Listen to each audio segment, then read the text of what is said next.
Oke, baik adik-adik semuanya. Kali ini kita akan membahas spoiler UTBK Fisika tahun 2022. Soal yang pertama begini katanya. Volume suatu fluida V yang melintasi penampang yang luasnya A dapat dinyatakan melalui hubungan V sama dengan U pangkat A kali A pangkat B kali T pangkat C. Dengan U menyatakan kecepatan fluida serta T menyatakan waktu. Hubungan di bawah ini yang benar adalah yang mana? Oke, jadi dari soal itu diketahui ada satu persamaan.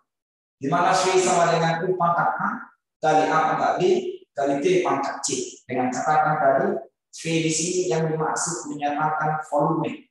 Ingat volume ini satuannya merupakan meter pangkat 3. Kemudian U katanya tadi merupakan kecepatan. Jadi kalau kecepatan satuannya adalah meter per sekon atau meter kali sekon pangkat minus 1. Kemudian A merupakan luas, di mana luas mempunyai satuan internasional adalah meter pangkat 2. Demikian ya. Lalu T merupakan selang waktu, di mana satuannya adalah sekon atau detik. Nah, kita disuruh mencari apa hubungan antara A, B, dan C. Jadi, adik-adik semuanya, ini merupakan dimensi. Persoalan tentang dimensi. Ingat, besaran yang mempunyai dimensi adalah besaran pokok. Seperti itu. Misal, panjang satuannya meter, kemudian waktu satuannya detik, kemudian suhu satuannya Kelvin, dan yang lain. Nah, jadi untuk mencari nilai A, B, dan C, kita cukup mencocokkan antara satuan-satuannya di ruas kiri dan ruas kanan, atau mencocokkan dimensi. Tadi untuk V sama dengan U pangkat A dikali A besar pangkat B dikali T pangkat C. V itu volume, ya mempunyai satuan meter pangkat 3. Kemudian U adalah kecepatan, satuannya meter kali sekon pangkat minus 1. Di mana tadi U pangkat A, seperti itu ya. Kemudian A itu merupakan luas, satuannya meter pangkat 2. Di mana A berpangkat B. Lalu T adalah sekon. Sekon, pangkatnya T adalah C. Jadi ini sama seperti kalau kita rombak atau kita ubah ke satu. Lalu kalau kita rapikan ini, letakkan yang senamanya meter pangkat A dikali meter pangkat 2B dikali sekon pangkat minus 1 kali A minus A kali sekon pangkat C.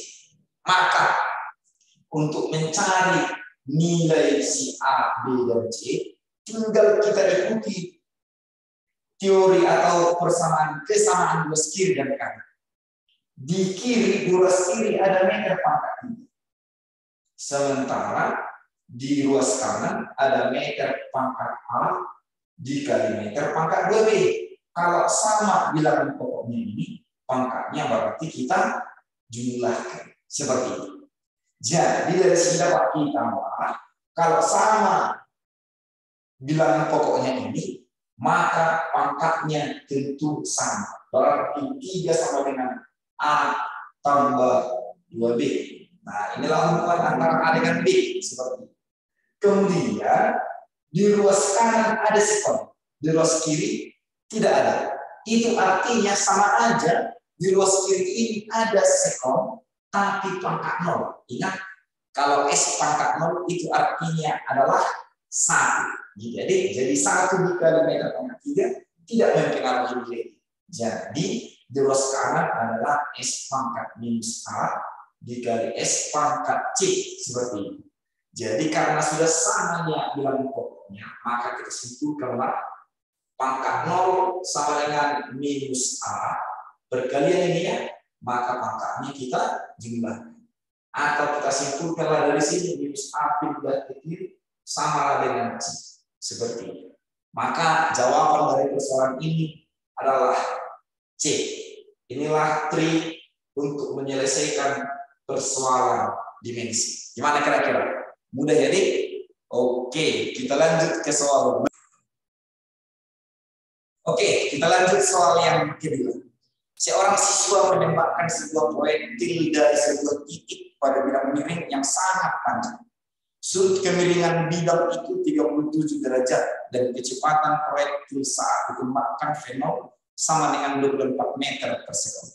Berarah tegak lurus terhadap bidang miring, serta percepatan gravitasi setempat adalah 10 meter per sekon kuadrat. Dengan mengabaikan gesekan antar proyektil dengan udara, maka proyektil melayang di udara selama berapa sekon. Oke, baik, adik-adik semua. Jadi yang diketahui dari persoalan itu adalah ada sebuah proyektil berada pada bidang miring dengan sudut kemiringan θ, yaitu 37 derajat sedemikian. Seperti itu ya. Lalu tembakkan dengan kecepatan awal sebesar V0. Lalu bidang miring ini adalah yang sangat panjang, bidang miring yang sangat panjang. Artinya ketika peluru ini tidak ditembakkan sedemikian, maka peluru itu masih tetap berada atau jatuh pada lintasan bidang miring. Seperti itu Mas. Ditanya berapa waktu yang diperlukan oleh proyektil ini mulai dari tembakan hingga jatuh ke dasar bidang miring. Seperti itu. Jadi adik semuanya, jika kalian perhatikan arah daripada atau gerakan daripada proyektil ini merupakan gerak parabola seperti itu ya. Jadi untuk V0 ini adalah tidak lurus terhadap bidang ini, maka perlu kita proyeksikan besar atau arah kecepatan V0-nya ini terhadap vertikal atau terhadap sumbu Y. Kita sebut lagi namanya V0Y.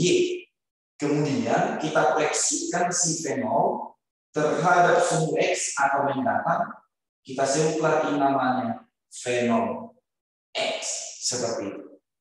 Jadi kalau kita perhatikan lintasan atau bentuk daripada lintasan proyektil ini, jika kita tinjau ketinggian yang dicapai oleh proyektil mulai saat ditembakkan hingga jatuh ke lantai adalah sebesar delta Y. Seperti itu ya. Jadi selisih tinggi antara tempat jatuhnya proyektil itu terhadap posisi bulan-bulan, kita sebutlah itu namanya delta Y. Lalu jarak mendatar paling jauh yang bisa dicapai oleh proyektil ini mulai ditembakkan sampai jatuh ke bidang miring, ke dasar bidang miring, itu adalah delta X. Akhirnya seperti itu. Jadi ingat ini semuanya, kalau pada gerak parabola, ingatlah syaratnya. Apa syaratnya? Parabola. Syaratnya adalah ketika benda bergerak pada sumbu X, itu jenis geraknya adalah GLB. Seperti itu. Jadi kalau GLB itu syaratnya kecepatannya harus tetap atau konstan. Seperti itu ya. Jadi kalau kita tinjau segitiga yang ini untuk mencari delta X, kalau misalkanlah kita anggap sisi miring ini atau bidang miring ini jaraknya itu adalah S misalkan, maka untuk mencari delta X, kalau di sini sudutnya 37, boleh gunakan si kosinus seperti ini ya. Maka mencari delta X dari segitiga itu adalah S dikali kosinus 37 seperti itu ya. Jadi kalau kosinus 37 itu nilainya sama dengan 0,8 dikali dengan S. Itulah delta X seperti itu. Lalu kalau kita tinjau gerakan daripada proyektil ini pada sumbu X, nah untuk mencari jarak itu sama dengan kecepatan dikali waktu GLB. Karena ini yang kita tinjau di sumbu X sudah pasti kecepatannya harus pada sumbu X seperti itu. Jadi sudut θ di sini 37 itu sama dengan gimana? Jadi kalau kita proyeksikan si 37 ini kita letakkan di sini, maka 37 sama dengan Ya kan? Disebutlah sudutnya ini berseberangan dalam. Jadi untuk mencari fenol X, kalau di sini sudut sama aja dengan artinya di sini sudutnya. Inilah sudut 37 diapit oleh fenol Y. Maka otomatis mencari fenol X adalah fenol dikali sinus theta atau sinus 37 dikali T. Itulah delta X. Nah, sementara tadi delta X itu nilainya 0,8 kali S. Sama dengan fenol. Kalau kita masukkan nilainya, fenol dari 24 dikali sinus 37 adalah 0,6 dikali dengan T. Seperti itu ya. Jadi, kalau ini sama-sama kita kali 10, berarti di sini 8, di sini 6 ya. 24 dibagi 8 itu sama dengan 3. Maka kita dapatkan S itu sama dengan 3 kali 6, 18 T. Inilah kita anggap persamaan 1 dari gerak di sumbu X seperti itu. Lalu sekarang kita tinjau gerak benda pada sumbu Y. Kalau pada sumbu Y, jenis geraknya adalah GLB. Kenapa? Karena kalau vertikal, gerak vertikalnya ini dipengaruhi oleh gravitasi. Percepatannya tetap A sama dengan konstan sebesar percepatan gravitasi. Nah, gitu. Maka untuk segitiga yang ini mencari delta Y atau selisih ininya, delta Y gunakanlah sinus dari segitiga ini, ya kan? Dengan sisi miring adalah sinus. Maka delta Y sama dengan S dikali sinus 37. Seperti itu. Nah, untuk S tadi adalah 18 T dikali sin 37, 0,6. Seperti itu ya. Jadi kalau ini kita kalikan 18 dikali 6 sama itu dengan 10,8 T. Lalu kita perhatikan geraknya GEGD. Untuk mencari selisih tinggi ini, delta Y itu sama dengan fenol pada sumbu Y vertikal ya dikali T dikurang setengah GT kuadrat seperti itu. Nah, mula-mula posisi benda berada di sini. Inilah titik nol. Naik lalu tiba di bawah. Nah, ketinggiannya ini berada pada titik nol atau titik mula-mula. Karena ketinggiannya di bawah titik mula-mula terhadap dasar atau selisih tingginya adalah ketinggian akhir dikurang dengan ketinggian awal. Akhirnya nol. Awalnya adalah yang ini. Maka nol dikurang tinggi yang ini akan bertanda negatif. Jadi ini alhamdulillah delta Y yang bertanda negatif seperti itu. Nah, tadi nilai delta Y sudah kita dapatkan yaitu minus 10,8 T. Sama dengan fenol Y, mencari fenol Y karena dia yang agak sulit adalah kosinus. Berarti fenol kali kosinus 37 dikali T kurang setengah G gravitasi 10. Berarti 10 bagi 2, 5 T kuadrat. Seperti itu.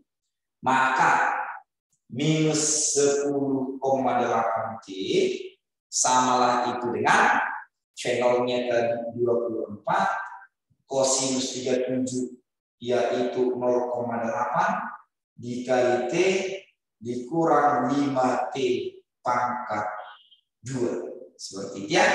Ayo kita bereskan ini. Jadi minus 10,8 T sama dengan 24 dikali 0,8. 8 kali 4, 32. 8 kali 2, 16. Tambah 3, 19. 1 angka di belakang koma berarti 19,2 T ya.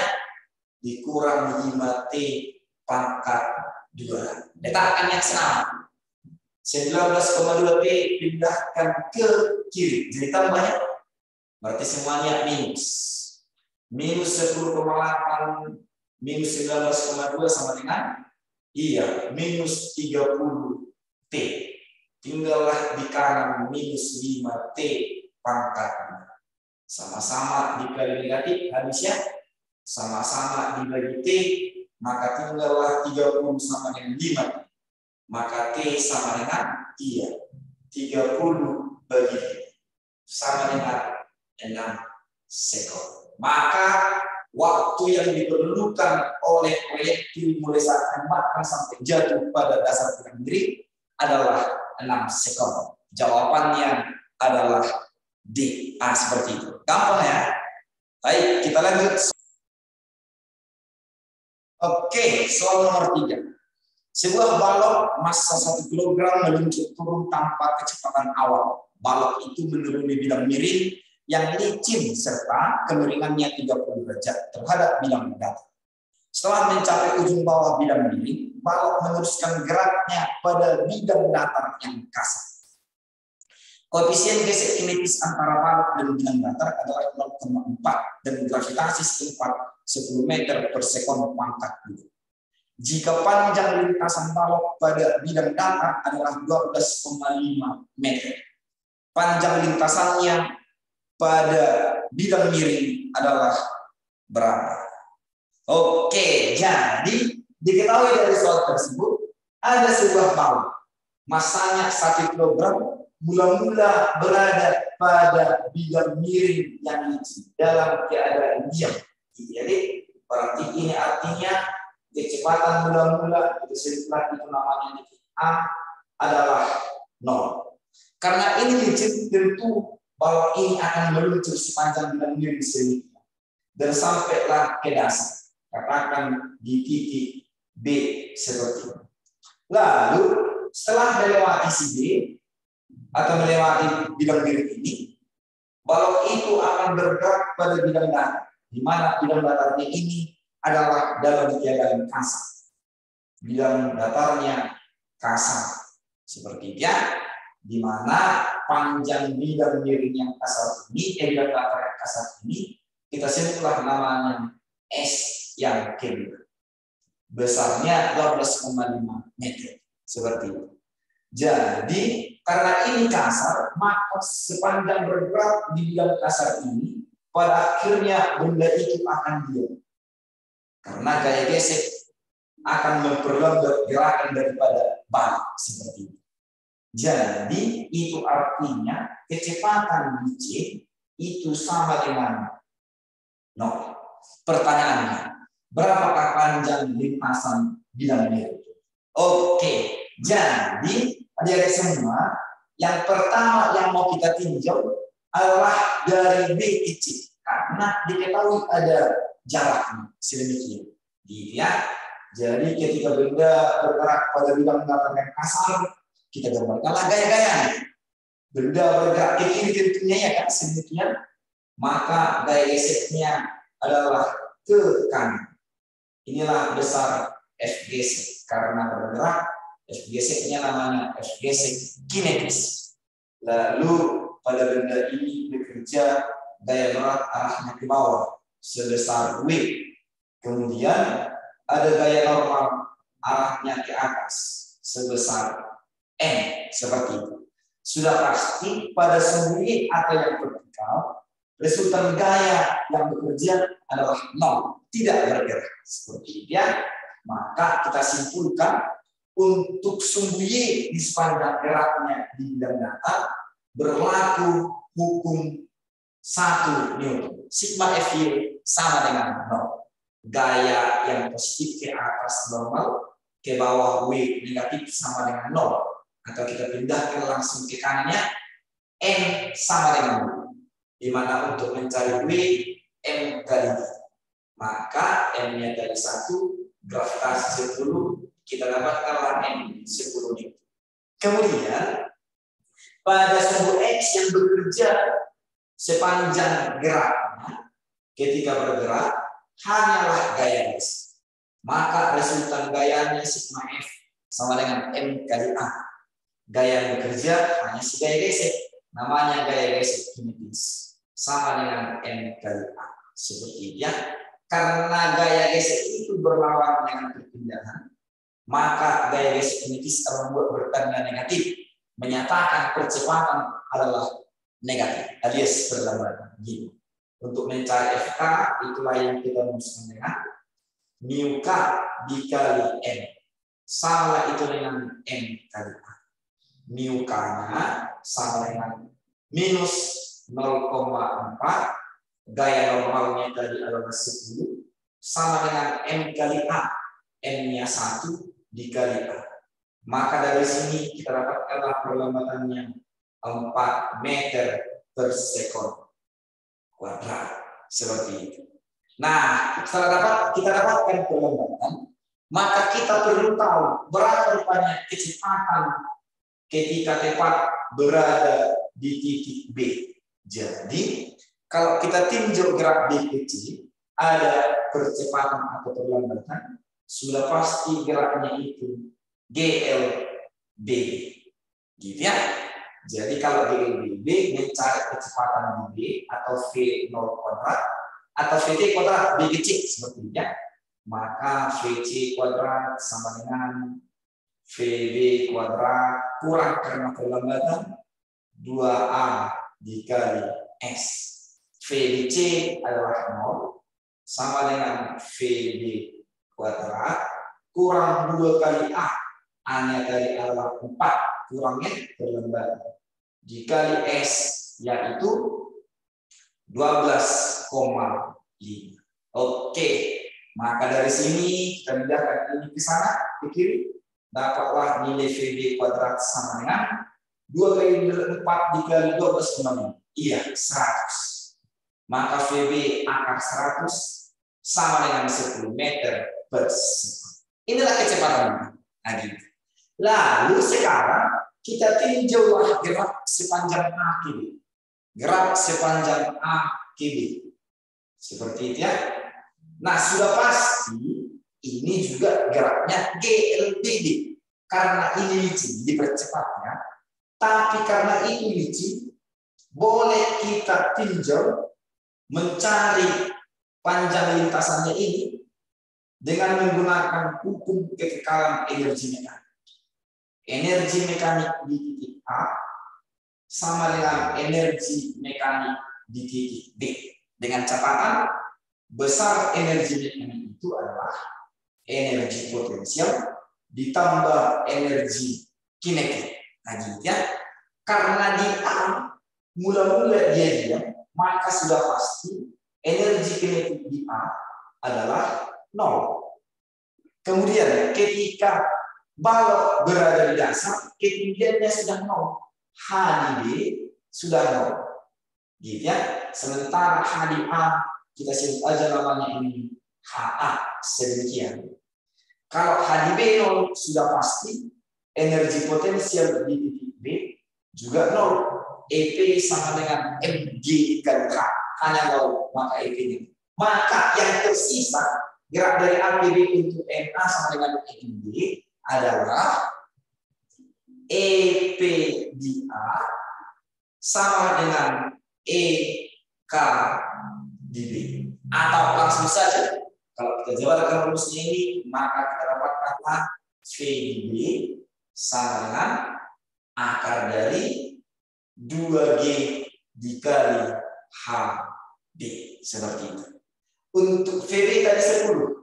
Biar mati akarnya ini kita pangkat 2 dan luas kiri kanannya. Tinggallah di kanan 2 kali B gravitasi 10 dikali HB. Maka dari sini kita dapatkan HB 10 pangkat 2 sama sebagai 20. Iya. 5 meter. Kayak gitu. Nah, yang ditanya adalah berapa panjang lintasan sisi miring ini atau bilang miring. Itulah yang kita sebut tadi namanya S1. Jadi ini sudutnya 30, depan sudut itu adalah HA, sisi miringnya adalah S1. Maka dengan teorema Pythagoras, trigonometrinya mencari daripada S1 boleh menggunakan sinus. Ya. Maka sinus 30 sama dengan depan sudut yaitu HA per sisi miring yaitu SH atau jarak. Sinus 30 setengah sama dengan HA tadi 5 per SH. Maka dari sini kita dapatkan panjang sisi miringnya 2 kali 5, 10 meter. Seperti itu. Gampang ya? Nah, adik-adik semua, boleh juga kalian untuk meninjau antara B ke C menggunakan konsep usaha dan energi. Ya. Jadi, boleh kita gunakan cara kedua seperti ini. Siapa tahu menurut kalian ini jauh lebih ya. Antara B ke C. Maka sepanjang gerak dari B ke C, besar usaha itu sama dengan perubahan energi kinetik karena gaya gesek itu menyebabkan terjadi perubahan kecepatan semakin lambat seperti itu. Usahanya ini adalah gaya dikali perpindahan. Gaya yang bekerja dari B ke C hanya gaya gesek kinetis.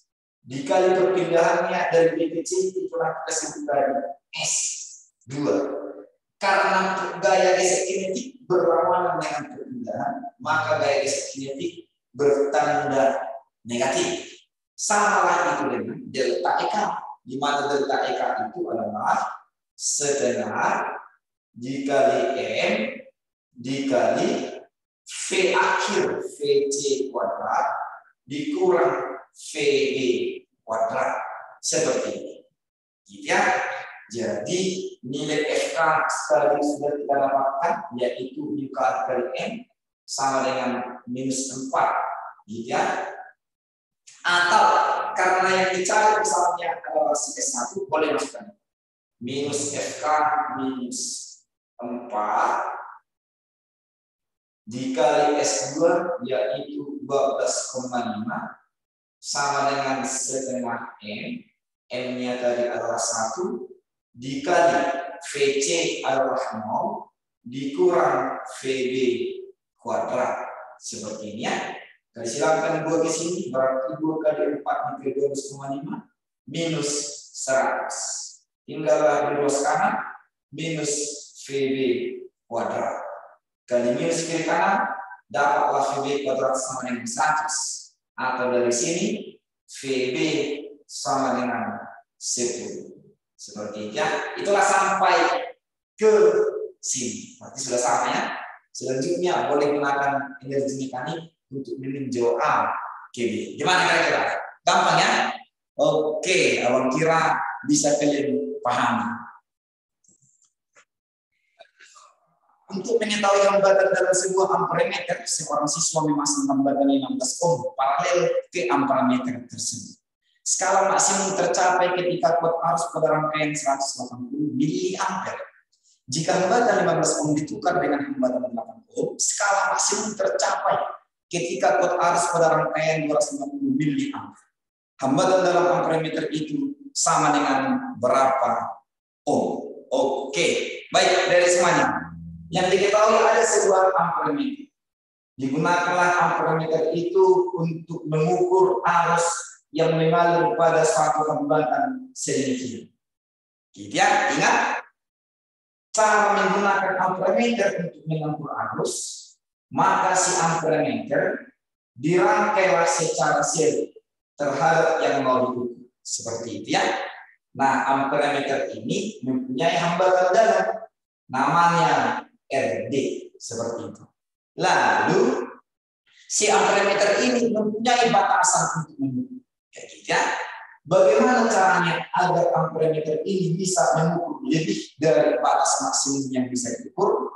Maka dihubungkanlah dengan hambatan. Si amperemeter kita hubungkan dengan hambatan secara paralel.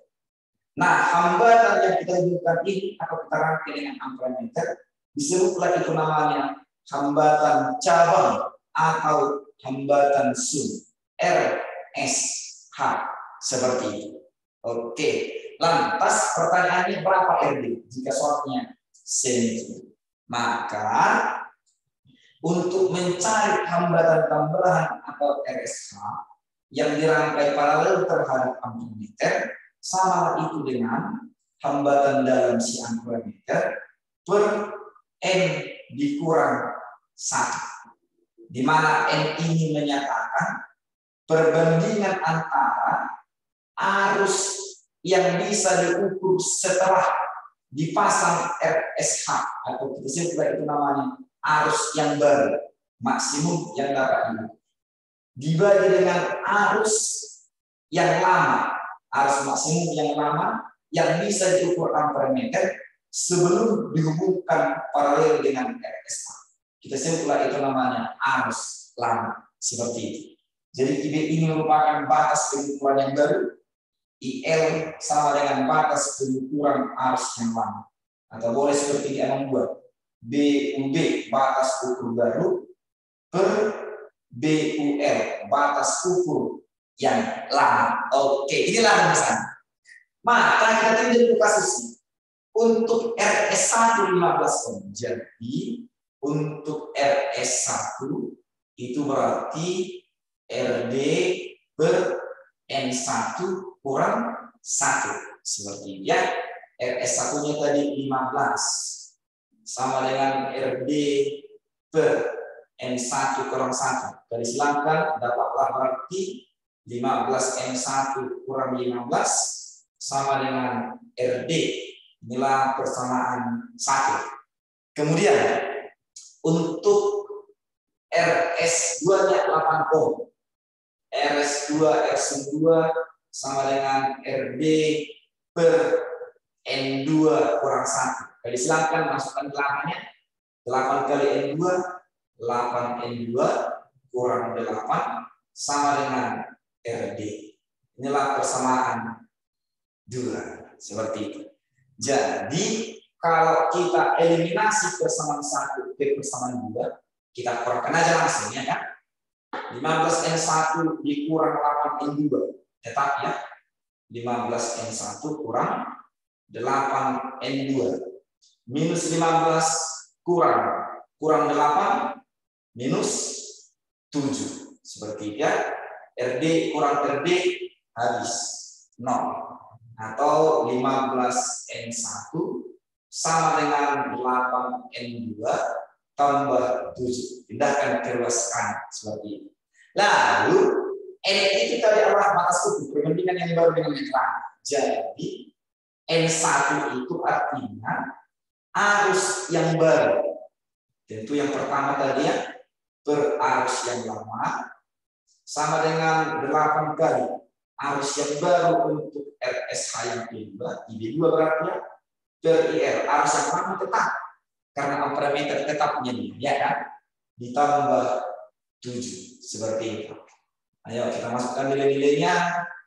15 kali IB1 yaitu 180 miliampere. Kita ubah ke ampere bagi 1000 ya, berarti 0,18 per IR. Kita pindahkan yang ini ke ruas kiri. Jadi kurangnya 8 kali IB yang kedua 250 miliampere. Kita ubah ke ampere berarti 0,25 per IR. Tinggallah di kanan 7 seperti itu. Berarti ayo kita kalikan ini 15 dikali 18 150, 8 kali 15 berarti berapa? Ayo 150, 8 kali 15, 8 kali 5, 40, 120, 270, 27 ya. Berarti ini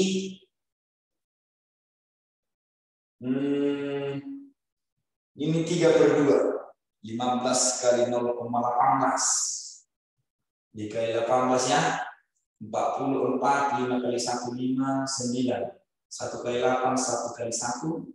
Berarti 0, 7, 2. 2 angka dalam koma berarti 2,7 per IR. Seperti itu.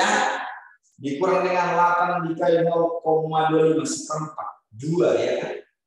2 per IN sama dengan 7. Ayo terangkan, 27 kurang 2, 0,7. Berarti 27 kurang 2, 0,7 per IL sama dengan 7. Maka kita dapatkanlah dari sini IL-nya, iya 0,7 dibagi 7, 0,1 ampere atau sama ini dengan 100 miliampere. Seperti itu. Maka untuk mencari RD-nya kembalikan ke persamaan umumnya.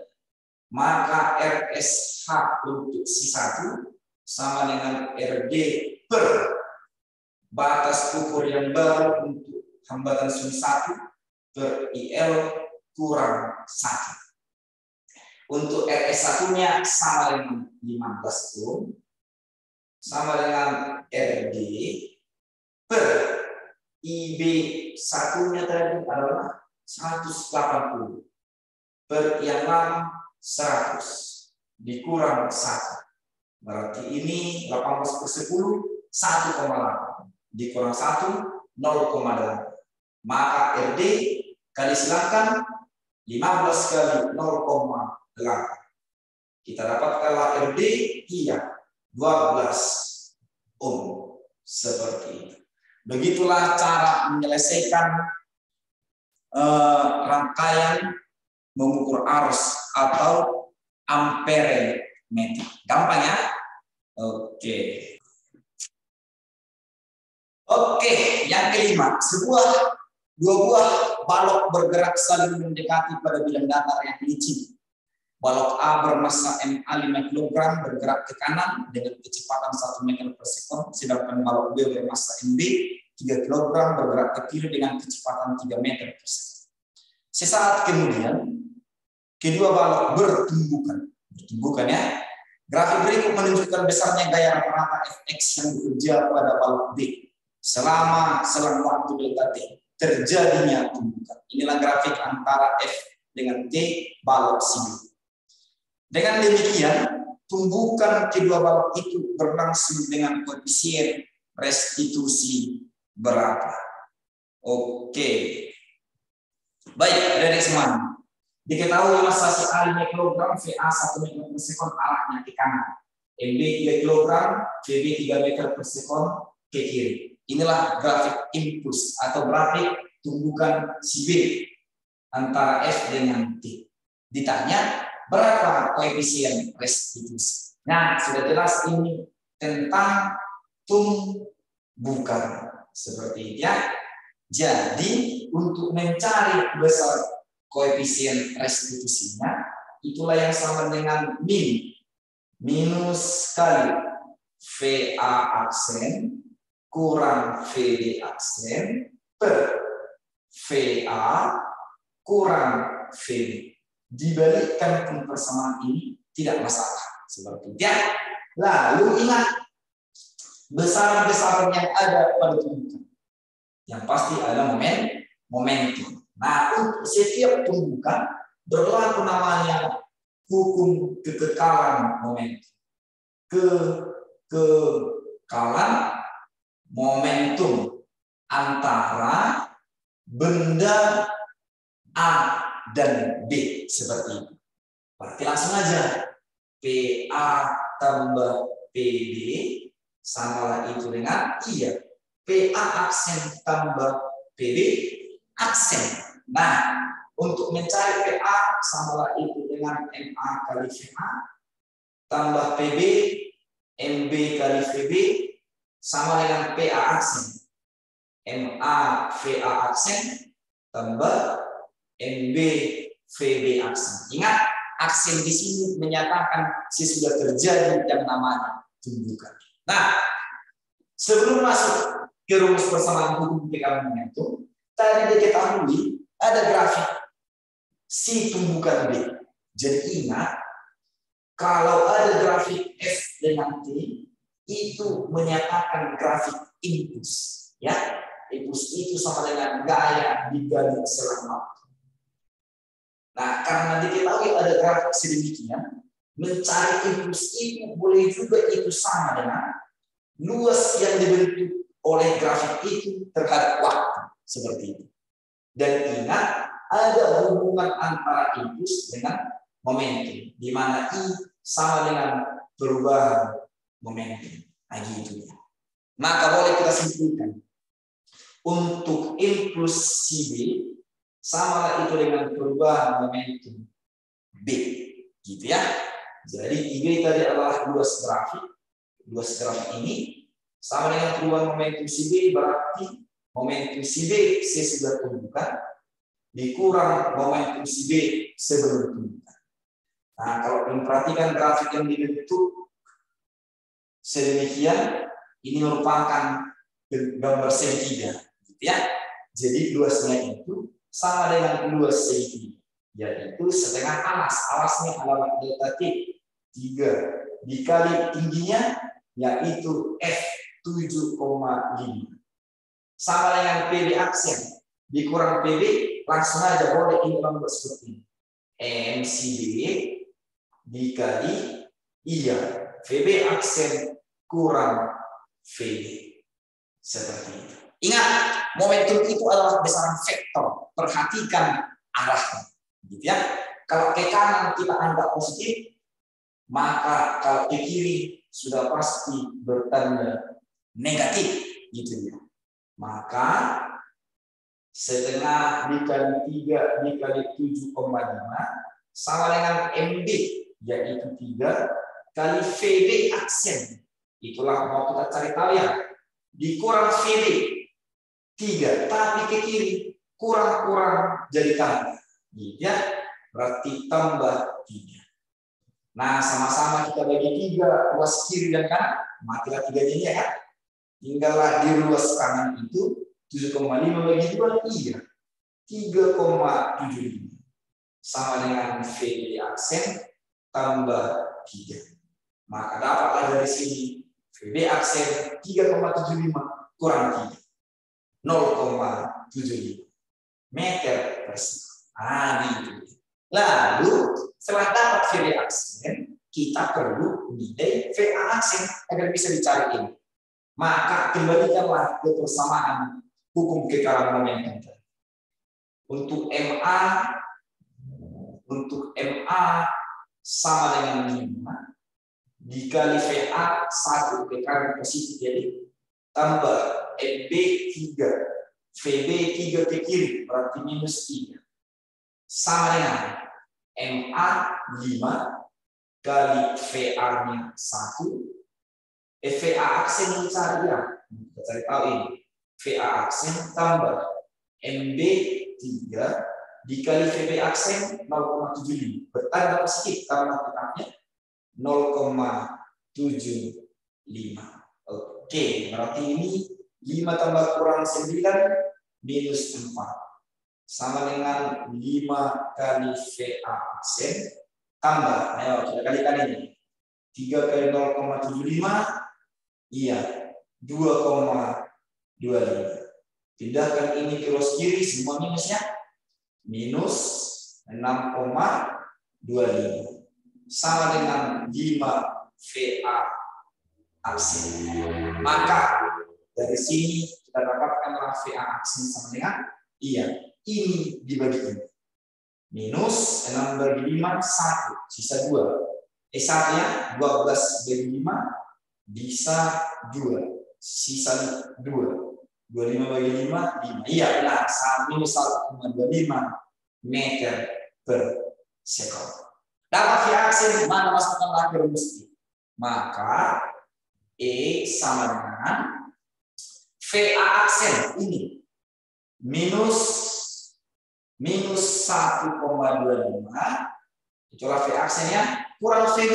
Dari VB yaitu minus 0,75 kurang 0,75 per VA-nya tadi adalah 1 kurang VB 3, minusnya minus 3. Oke, maka dari sini E sama dengan minus minus 1,25 minus 0,75 minus 2 per minus 1 kurang 3 jadi positif 4. Minus kali minus positif. Tinggallah 2 per 4 atau E sama dengan 1 per 2. Oke, gimana kira-kira dari semuanya? Inilah sekilas tentang spoiler UTBK 2023. Silahkan dipelajari jika ada yang salah dalam pengerjaan Abang. Silahkan dikomentari di kolom komentar. Sampai jumpa adik-adik semuanya di sesi video yang berikutnya.